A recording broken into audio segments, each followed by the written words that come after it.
Hello everyone, and welcome to a new series of videos where we're going to be talking about different string machines and specifically the different ways that they pull tension. And there's really three categories. We have our drop weight, and that's what we'll be looking at in this video.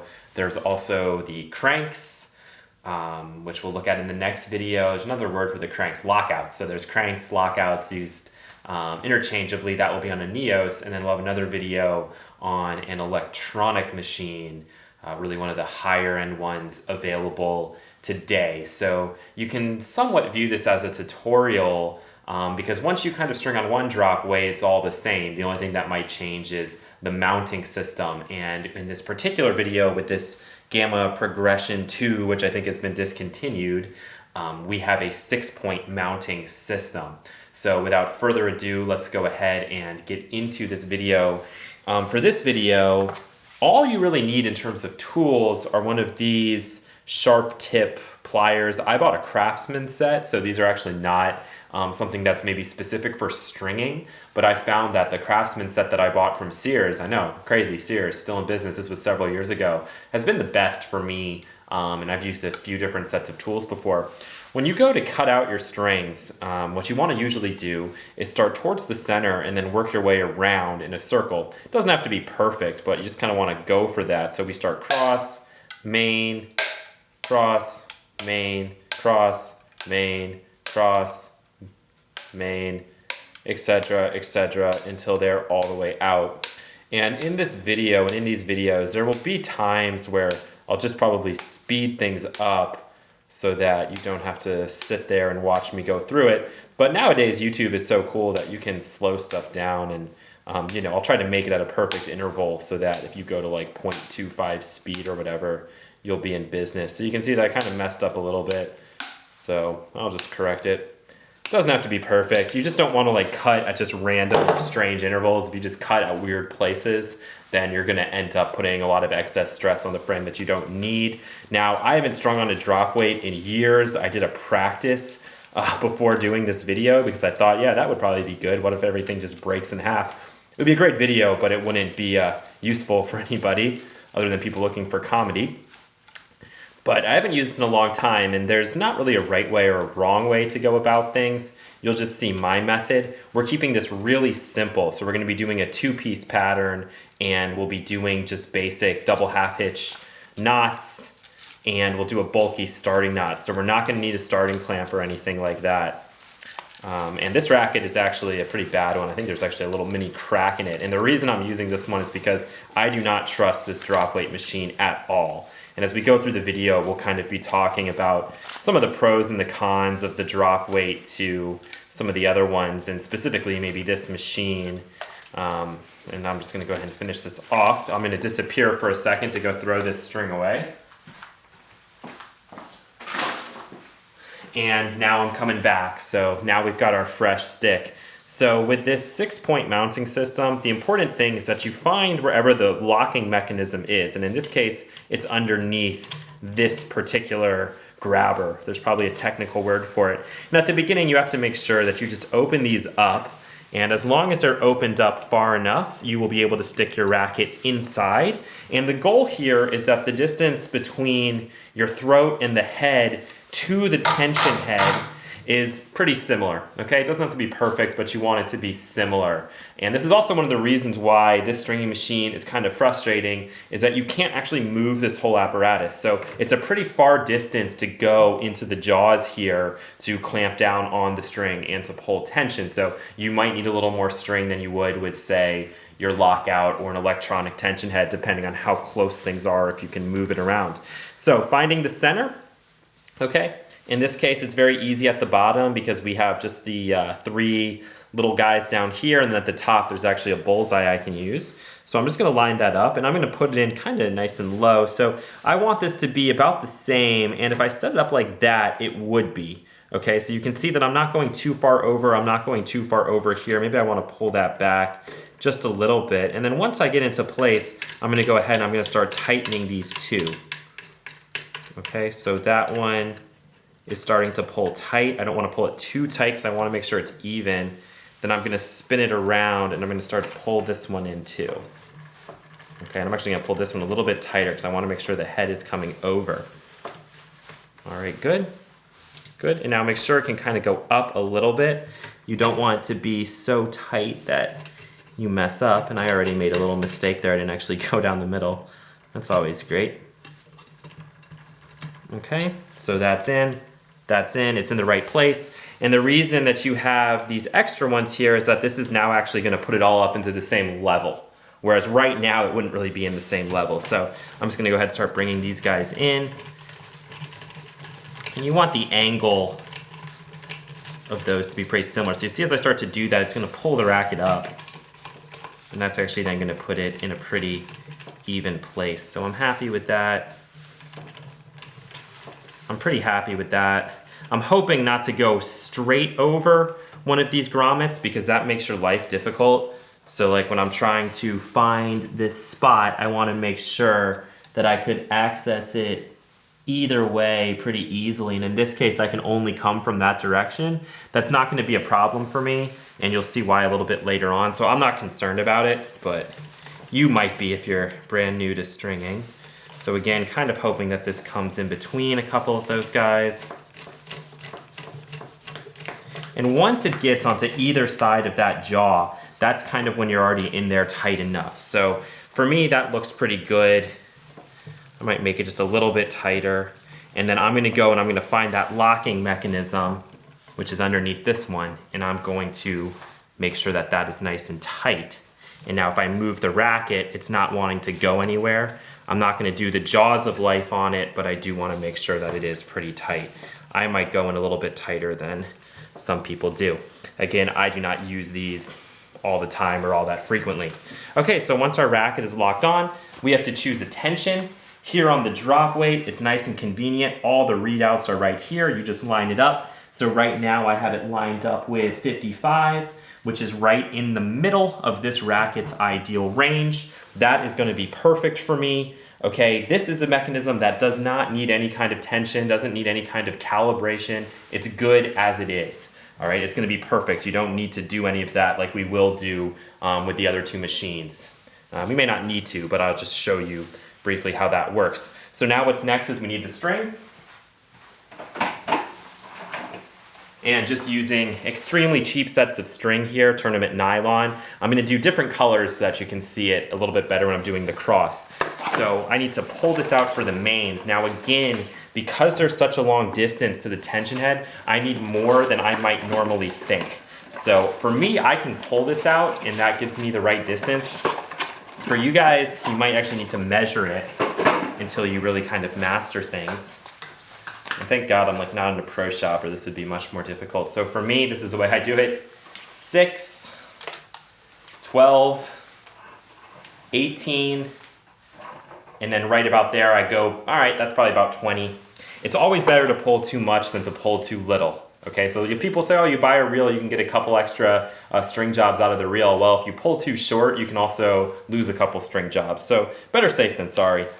And I think I said before, we're gonna be doing 2-piece, we're gonna be doing 4 knots. That's how it's gonna be if it's 2-piece. When you have 6 grommets at the bottom, you always start at the bottom. It just makes sense. You'll see the way that when we pull it through, it cinches in nice. I'm gonna start from underneath. I go in, I come up, I come through, and this is a lot lower than I'm used to. And I'm gonna grab the other side. I have a chair over there I'm probably gonna run right into, which is fine. And we go right through. We come over. All right, I try to make sure this is as even as possible before I start pulling through. And now what I can do is I just start pulling these guys through together and checking it to make sure that we don't have any kind of mistake.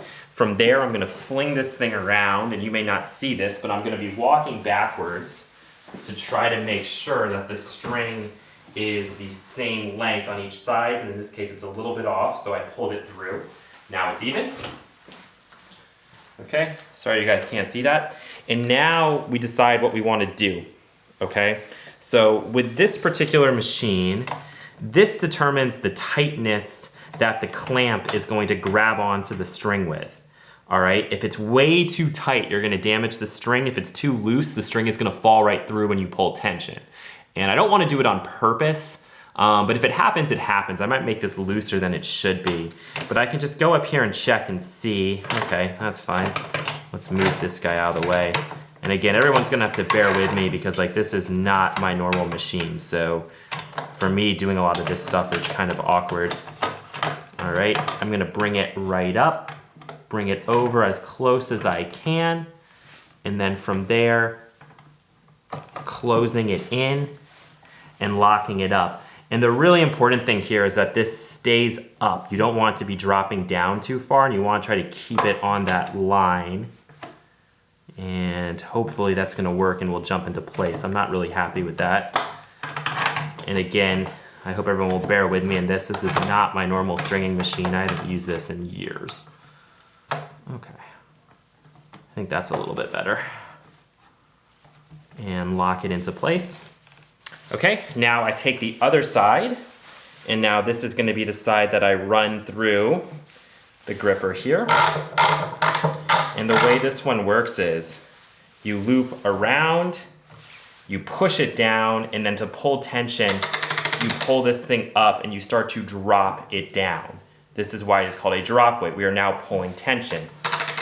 When it goes into, and I'm making sure this is gonna stay safe, when it balances on its own, as it's about to do here, and it's on a straight line or as straight a line as you can get, you can see that's not perfect, I probably need one more. When it does that, you are at your correct tension.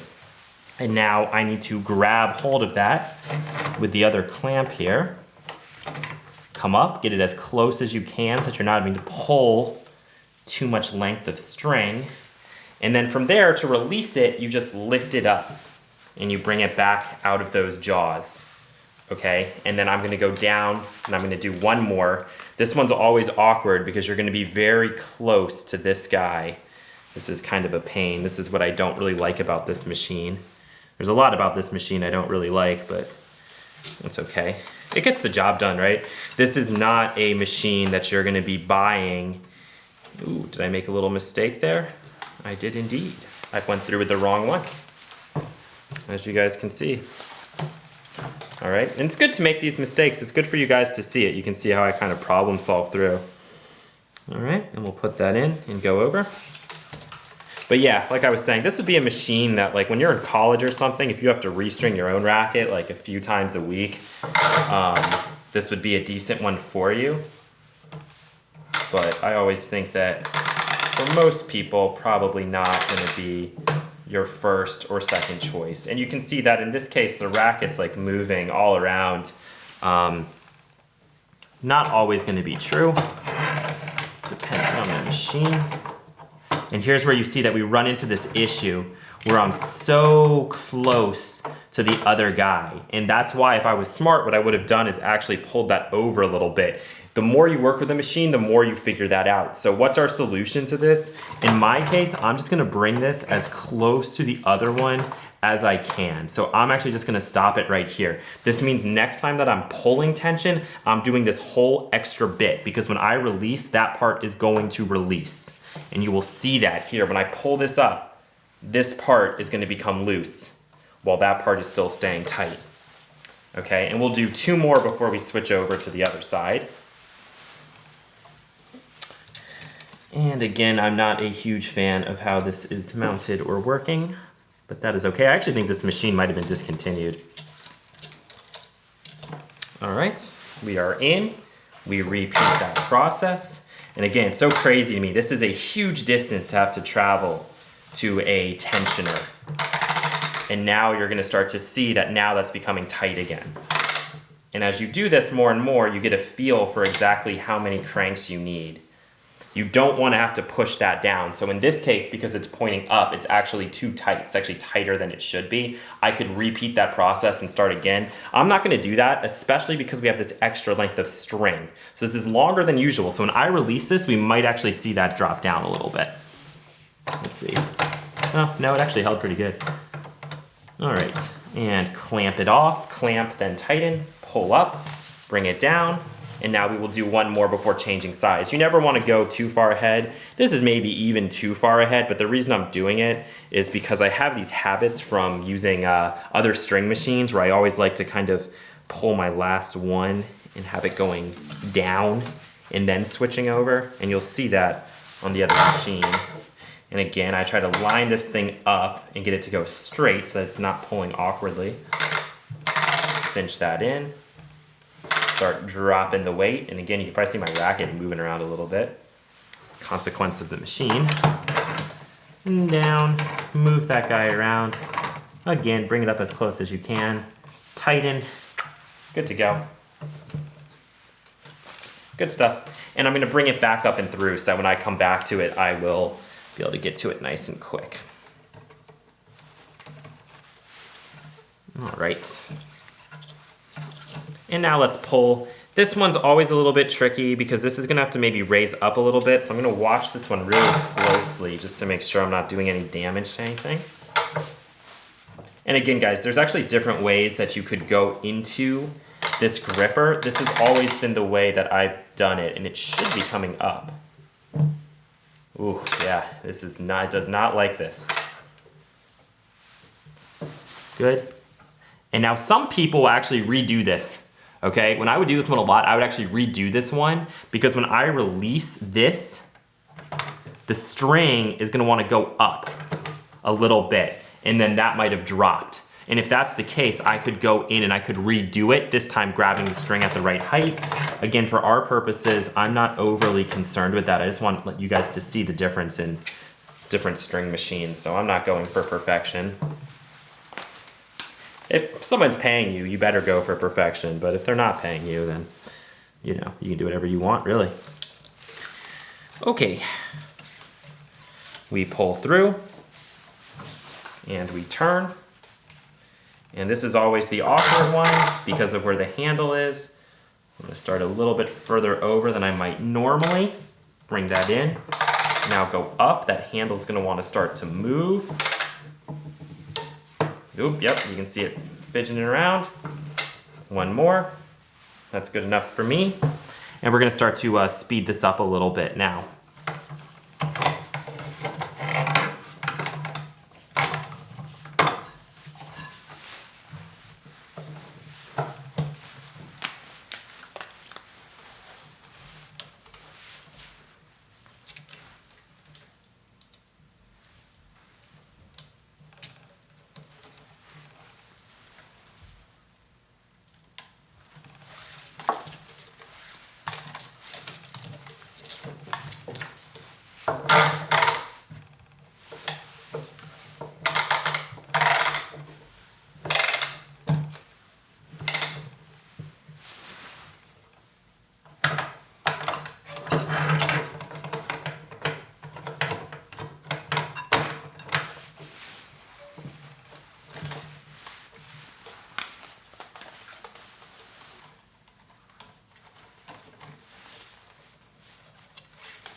All right, so we've skipped ahead a little bit. Every time that I get like 2 or so ahead on the mains, I'm switching over to the other main just to be safe, and we're almost done here on one side, and then we'll switch back over to the other side. All right. We're getting up to that point where there's going to be a switch. Or actually, sorry, a skip is what I meant to say. We're getting right to the end. And usually it's pretty easy to tell where Racket needs to skip over. But you can always find that information online as well. Clearly here I wouldn't be able to fit it through. And here's where we find out if I have enough string. So I have to bring this through and then make sure that it can still reach our tensioner. In this case it has, but remember it has to reach the tensioner and actually loop around. So it's more than you might think. Good, so we have just a little bit left over, which is fine. You never want to be in that situation where you get to the end and you just don't have enough. Some people actually go and push this down and pull this last one a little tighter. I'm not going to do that. All right, we'll come over, finish off this side, and then we just have to go and finish off the other side. So this will be nice and quick, hopefully. Just one more. And again, I've seen people do drop weights like differently to the way that I'm doing it here.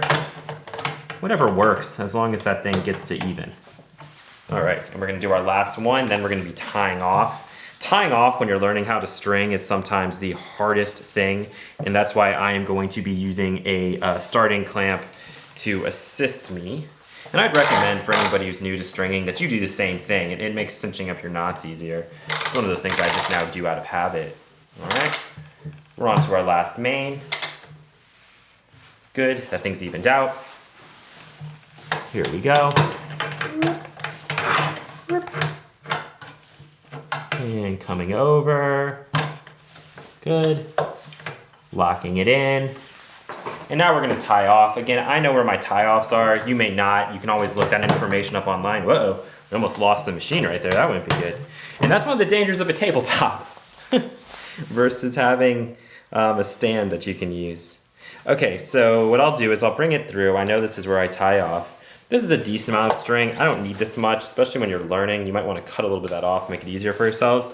And the double half hitch is just 2 half hitches, which is over, under, and through.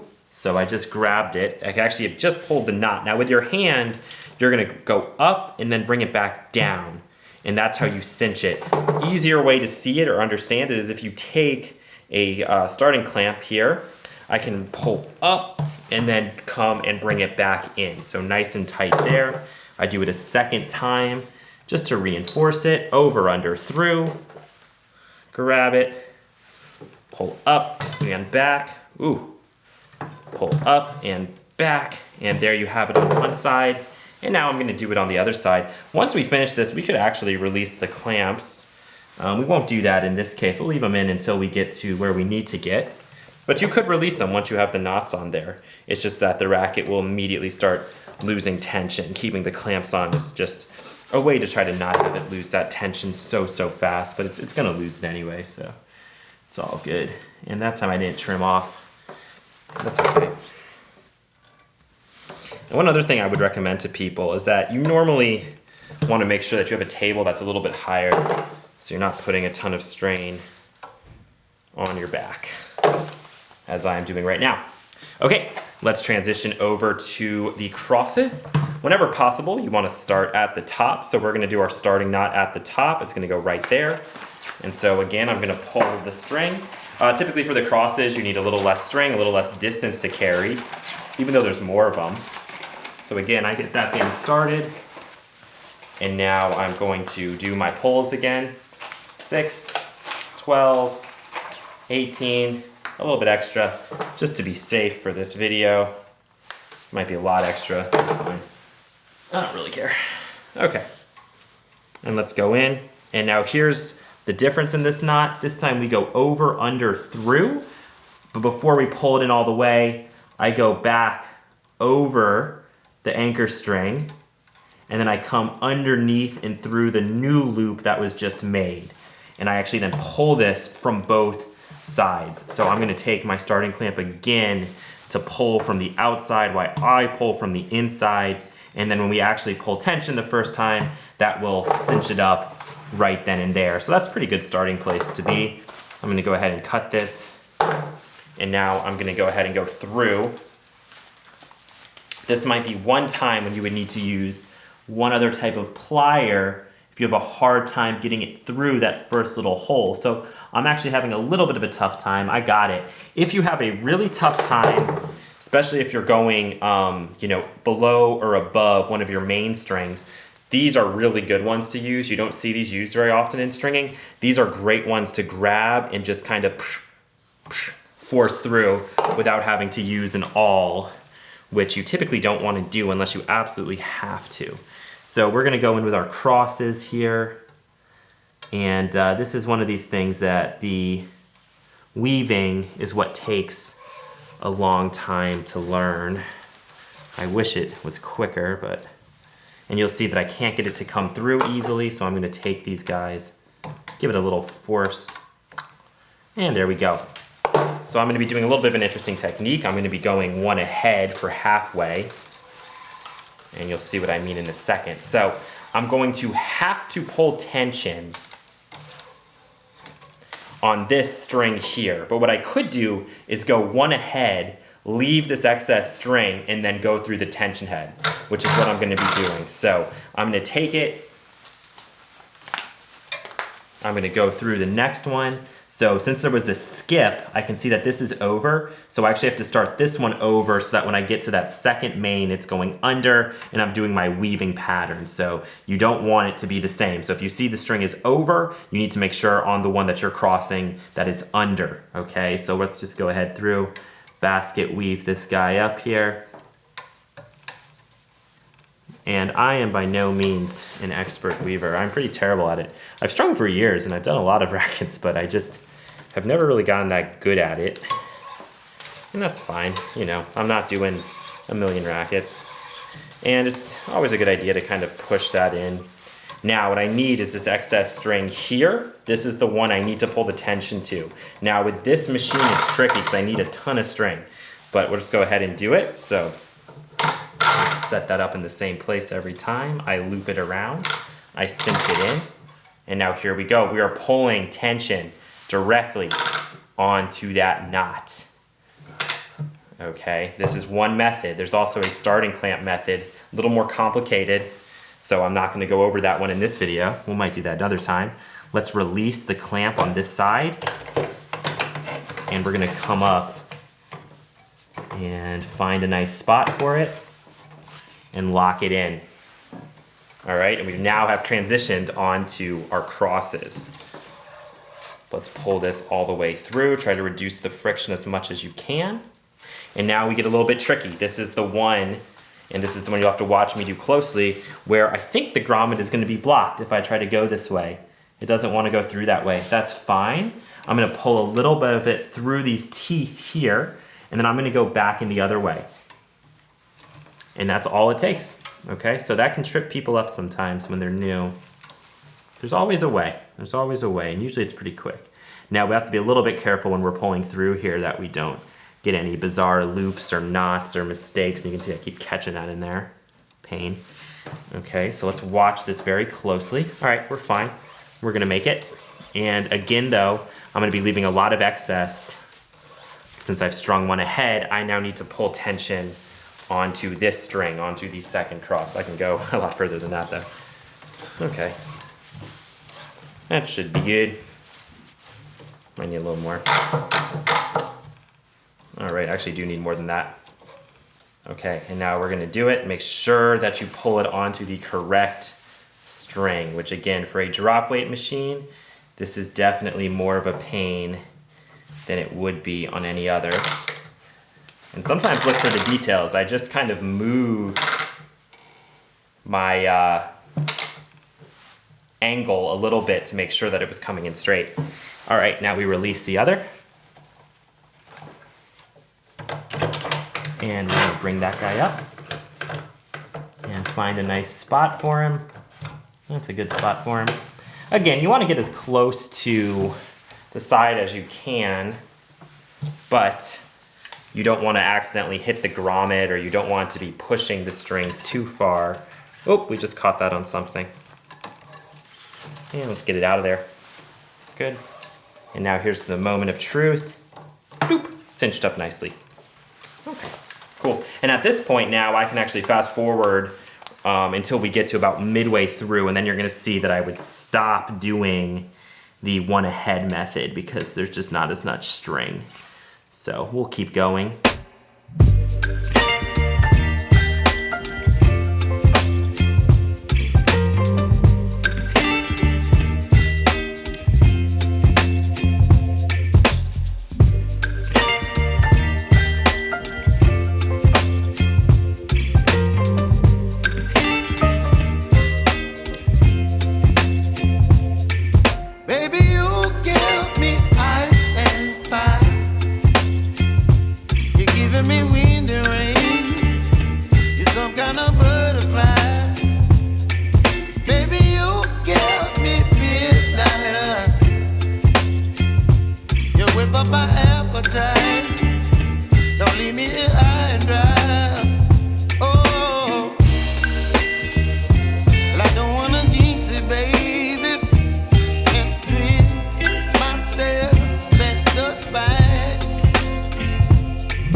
Hopefully, one of the things you guys are seeing is that as I go through and do this, I'm constantly trying to check the strings to make sure that these cross strings are coming through as straight as humanly possible. By default, they're always going to want to go into a U.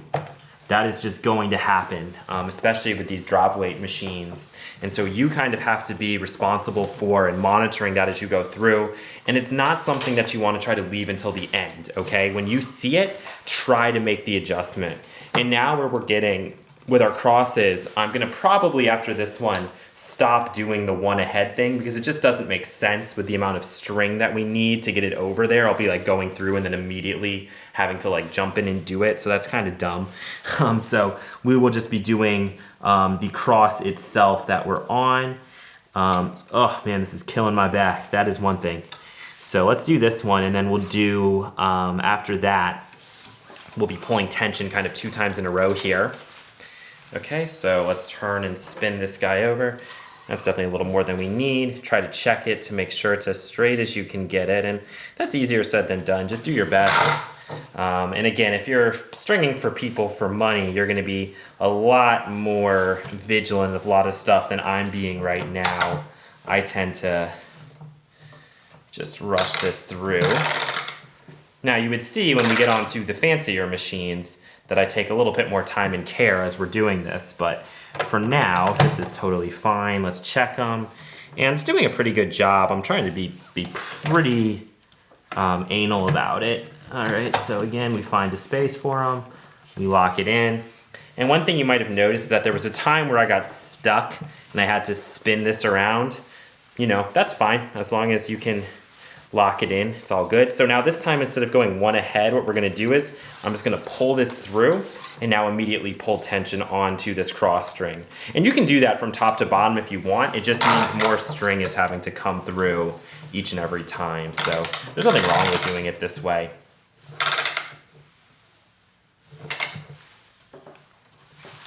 Good. And this one I think I'm gonna have to spin around so that it doesn't catch this area right there. So I'll spin it around. Ooh, that one made a big U. The previous one we just did. That one we're gonna have to really look at. You can see the way that it wanted to move there in the clamp. Again, it's just sometimes a side effect of doing this, all right? So we'll fix that one when we get over to it. And hopefully you're keeping this whole thing in view. I'm a little bit worried. Haven't checked the camera, so we'll see. One of the things I hate about this machine is how this mounting system works. My hands get really restricted. So I'd actually have to turn and do my hands the other way with my left hand on top and my right hand on the bottom, which I personally really hate. And as you guys can see, I'm struggling to push that string through. Oh, that's why I hate this machine. But we made it, we got through. You'll see what I mean. So here we are at the last one, and we're gonna have to look nice and close to see which way does it wanna go. It wants to go over in that case. Now it starts under again since we've skipped one. And now we are going over and under, and again, this is the part I hate because your hand is so close to that clamp. Let's try to do it the other way.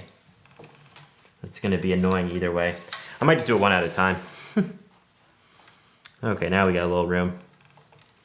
And again, if this is the machine that you're using every single day, you'll likely have some strategies when you get down here. I don't use this one every day, so it's like really kind of a fight for me. All right. All good, nice and straight. And then the last thing we'll be doing is just tying off.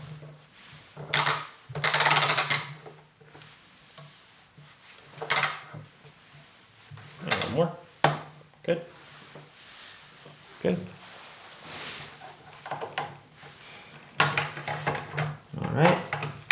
We're all cinched up, and now we just got to tie off, okay? And on this one, that tie off goes up here. So let's cut off some of this. We definitely don't need this much excess string. This is how much I wasted. So that's not good. That's way more than you'd want to waste, but I was worried just because it's the drop weight. And okay, the string is in. Let's pull it through once I get it. Okay, so we're gonna do our over under through. I'm just gonna bring the string back up first. Okay, the string's up. Now we go over, under, and this is the tricky one. If you're not used to doing this racket, there's a very particular way you get it to work. Okay, and that's fine. All right. And this would actually be a situation where we'd usually use a different knot because we're so close to that main string. You definitely don't want to do it over the main string. That will get you into trouble. But we're just going to repeat that process over, under, and through. And again, I'm going to be pretty deliberate with this one. Make sure that it stays out of the way of that main string. That looks pretty good to me. And we are actually done. So we've finished the racket. So now we're gonna start by undoing the two clamps. So let's do the higher one first, and off, and the second one, and off. And you can see nothing changed when I did that. Everything is now being held by our knots. And the next thing I'm gonna do is I'm just gonna look at it and I'm gonna make any kind of straightening adjustments I feel are necessary or are easy to make. This came out pretty good, I'm not gonna lie.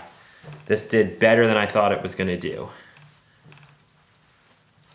All right, this one's the one that's fighting with me a lot. All right, and I'm sure you guys looking probably see things way more than I do.